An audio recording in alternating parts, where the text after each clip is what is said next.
So typical problems we solve for our clients end up being, my IT guy never calls me back.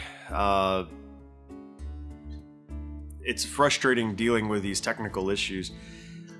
It allows us to really come in and start having a business conversation of where do you want to go as a company?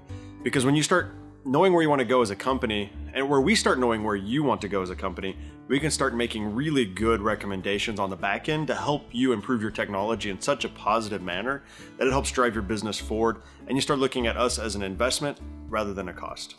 I would say one of the things we do best is constantly improving.